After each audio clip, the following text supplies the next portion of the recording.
Bienvenidos a otro episodio de Filosofía, Psicología, Historias. Hoy vamos a hablar de los últimos 3 trabajos de Heracles o Hércules. Y será el último episodio de 4, que ha sido un pedido de un oyente. Hay veces que los pedidos son más sencillos y ocupan menos episodios, o quizás en realidad hay ciertos temas sobre los cuales tengo mayor manejo y por eso son un poco más extensos. Recuerden, aquellos que quieran que hable sobre algún tema en particular, lo pueden pedir en sus comentarios de YouTube o de Spotify, o a través de mi Instagram, Hernán Melana, o en el de filosofía.psicología.historia. Y si quieren acompañar apoyando este canal, pueden poner me gusta, compartir y dejar comentarios, es decir, interactuar en las plataformas en donde lo están escuchando para que tenga mayor alcance.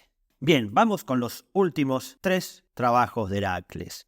El héroe griego que tuvo que someterse a una serie de trabajos del rey Euristeo, que le había usurpado el trono. El último de los trabajos de los que habíamos hablado era el de las Amazonas. Cuando el héroe puso el cinturón de la reina Hipólita a los pies de Euristeo, el rey todavía no le permitió descansar de sus trabajos, sino que le envió inmediatamente a buscar el buey de Gerión. Gerión era un gigante que vivía en la isla de Eritia, en el golfo de Gadeira. Poseía un plantel de hermosos animales de color castaño que cuidaba un gigante con la ayuda de un perro de 2 cabezas.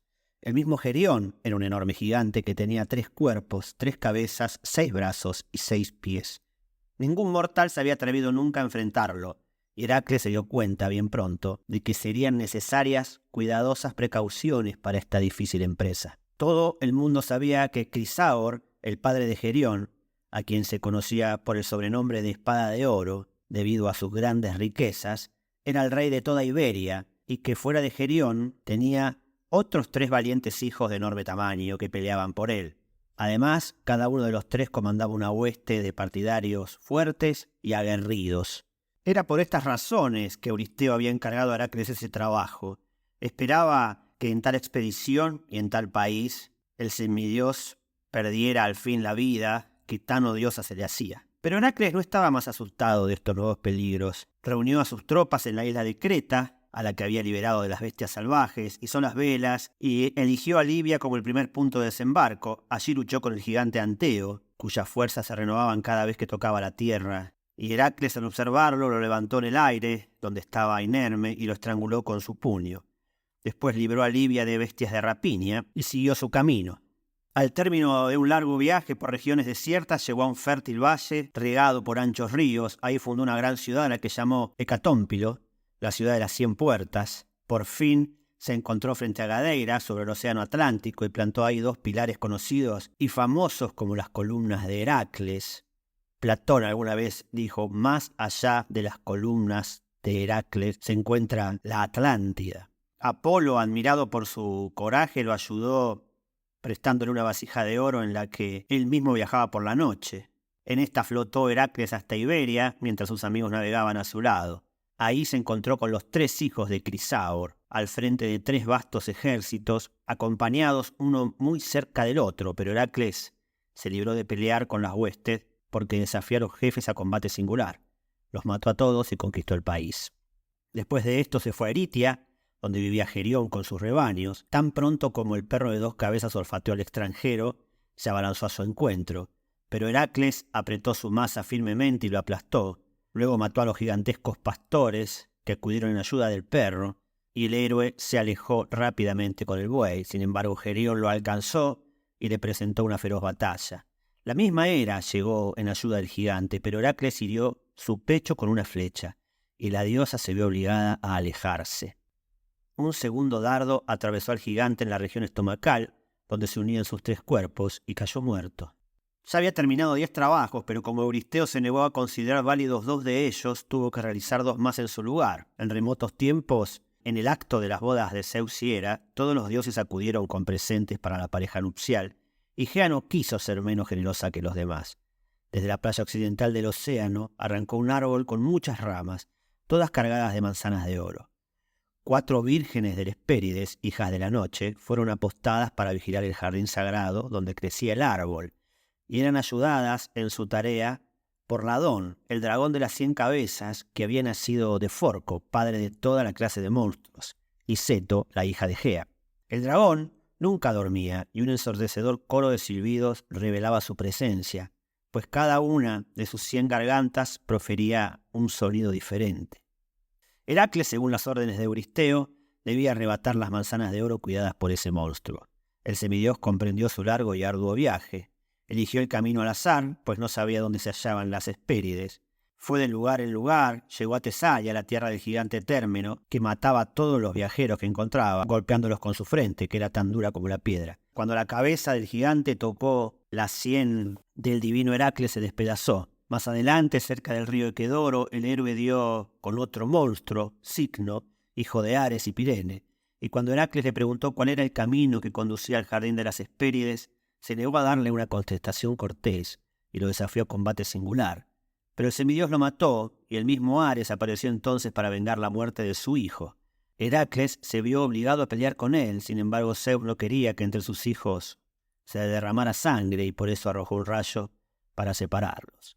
Después Heracles vagó por Iliria, cruzó el Erídano y llegó hasta el país de las ninfas, hijas de Zeus y Temis, que moraban a orillas del río. Les preguntó a ellas dónde quedaba el camino a las Hespérides y le dijeron que tenía que ir a la morada de Nereo, el viejo dios del río, que era adivino y sabía todas las cosas. Debía para eso dominarlo en su sueño y atarlo, para que le indicara la exacta dirección. Heracles siguió el consejo y dominó a Nereo. Si bien el dios, antes de entregarse, se cambió muchas veces en diversas formas, porque esa era su condición y costumbre, pero el hijo de Zeus y Alcmena no perdió su dominio sobre Nereo. Y finalmente le dijo dónde quedaba. En ese lugar de mundo donde estaban las Hespérides, Busiris, que era hijo de Poseidón y Liciana, era el rey. Después de 9 años, durante los cuales la tierra había sido azotada por la sequía y la esterilidad, un profeta de Chipre había pronunciado el cruel oráculo de que la tierra se volvería fértil si se sacrificaba todos los años a un extranjero. Busiris mostró su gratitud por esta profecía, ofreciendo en primer lugar al profeta mismo. Gradualmente, el bárbaro rey llegó a tomar tanto gusto al tributo anual que se dedicó a matar a todos los extranjeros que llegaban a Egipto. Heracles también fue apresado y arrastrado al altar de Zeus, pero rompió sus cadenas, mató a Busiris, junto con su hijo y el sacerdote que había actuado como heraldo del rey. En el curso del siguiente viaje, Heracles liberó a Prometeo de sus cadenas en el Cáucaso, y siguiendo las directivas que le dio el titán, Prometeo llegó a aquella parte del mundo donde se hallaba Atlante, soportando el ancho cielo sobre sus hombros. Cerca de él, el árbol de las manzanas, de oro, extendía sus ramas bajo los vigilantes ojos de las Hespérides. Prometeo había aconsejado al semidios que no tratase de robar las manzanas personalmente, que enviara a Atlante a tal misión. Heracles le ofreció asumir la carga mientras él iba y soportar el peso del cielo con sus poderosos hombros. Entretanto, Atlante penetró en el jardín, hizo dormir al dragón que rodeaba el árbol con sus espirales, lo mató, burló a las vigilantes doncellas y retornó sano y salvo con las 3 manzanas que había arrancado para Heracles. Pero Atlante ya había tomado gusto a la libertad y le dijo: mis hombros han sentido lo que es no tener nada que pese sobre ellos, y no lo volveré a forzar.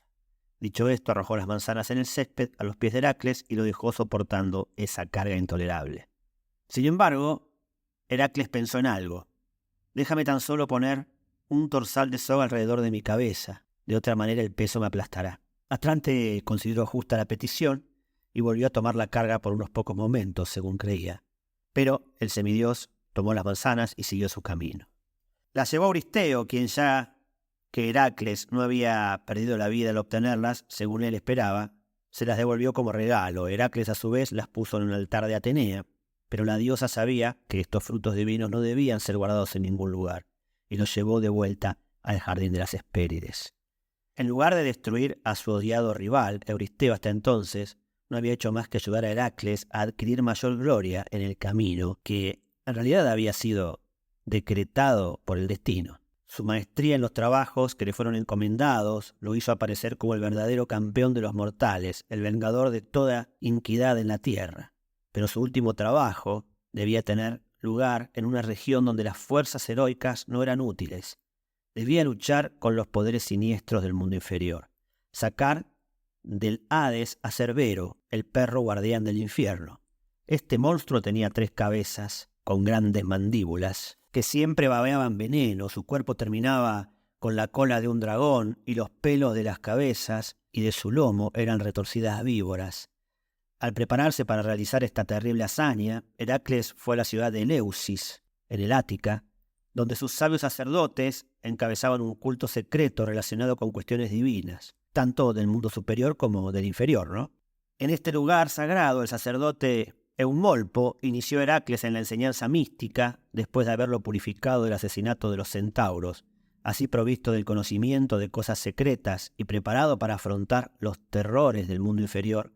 Viajó al Peloponeso, a la ciudad de Tenaro, en Laconia, donde había una entrada al Hades.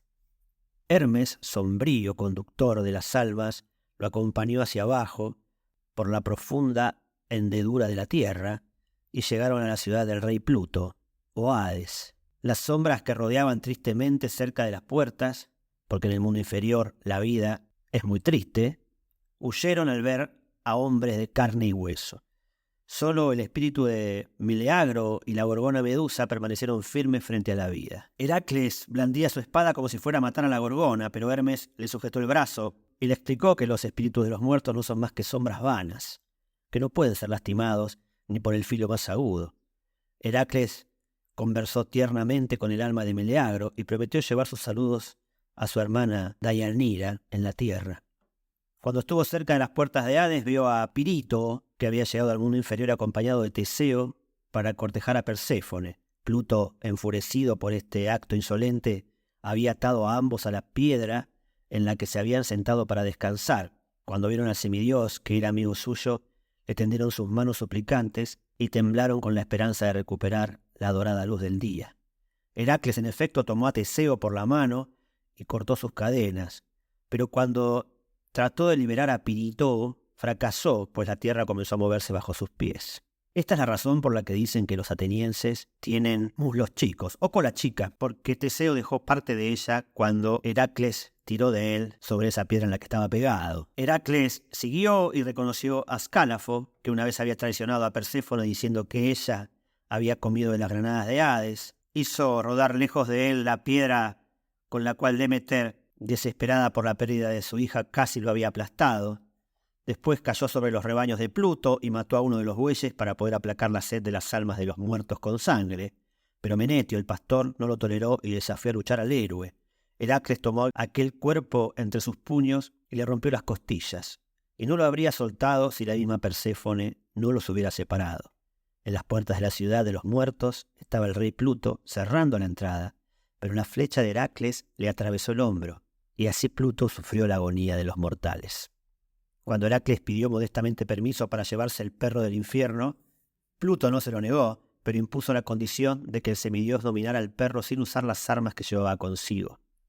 Así que Heracles se despojó de todo, menos del peto y de la piel de león, y fue a buscar al monstruo. Lo encontró descansando en la boca de Arqueonte, e ignorando su triple ladrido que retumbaba como un sordo trueno, apretó las 3 cabezas entre sus piernas, enredó sus brazos alrededor de los pescuezos y no los soltó, aunque la cola del animal lo azotaba y le mordía el costado con sus dientes.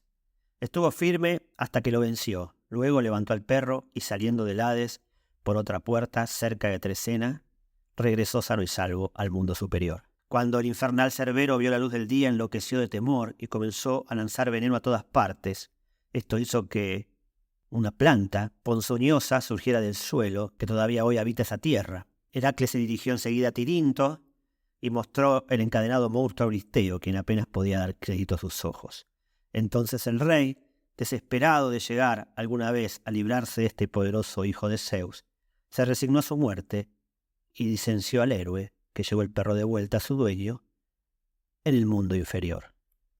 Estos últimos trabajos de Heracles están cargados de simbolismo: vencer a gigantes, liberar de las cadenas a Prometeo, sostener sobre sus hombros el mundo para luego liberarse, descender a los infiernos. Los gigantes que fueron encerrados por Zeus en el Tártaro eran seres que simbolizaban la predominancia de las fuerzas salidas de la tierra por su gigantesco material y su indigencia espiritual.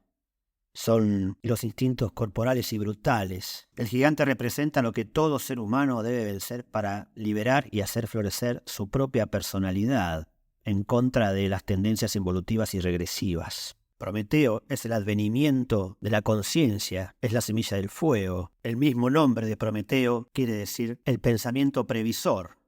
Cerbero, por otra parte, simboliza el terror a la muerte para aquellos que temen a los infiernos. Simboliza los propios infiernos y el infierno interior de cada ser humano. Heracles consigue vencerlo, y esta es una acción espiritual. Es decir, vence al genio mismo del demonio interior, al espíritu del mal, y lo saca del infierno y lo lleva a la tierra. Es decir, es un medio de ascensión a través de sus fuerzas personales, sin ayuda de las armas. Solo pudo contar consigo mismo. Es decir, que en estos 12 trabajos de Hércules no vemos otra cosa que la iniciación, que de hecho recibe explícitamente para poder descender a los infiernos. Pero el último trabajo es el más simbólico, porque uno no llega a la propia iluminación si no tiene que atravesar sus propios infiernos. Damos por finalizados los 12 trabajos de Hércules y su interpretación. Y me voy a despedir con la frase de un gran estudioso de los mitos como fue Joseph Campbell, que habla sobre el sentido de la vida y también dicho por alguien que decía que nosotros revivimos el mito de los héroes a través de nuestra propia biografía. Y esta frase dice así: la gente dice que lo que todos buscamos es un sentido para la vida. No creo que eso sea realmente lo que estamos buscando. Creo que lo que estamos buscando es una experiencia de estar vivos.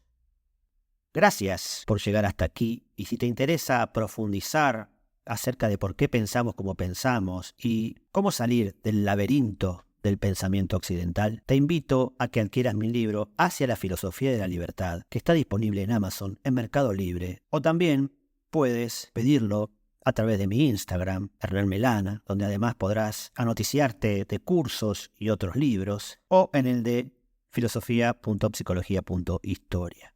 Gracias y hasta el próximo episodio.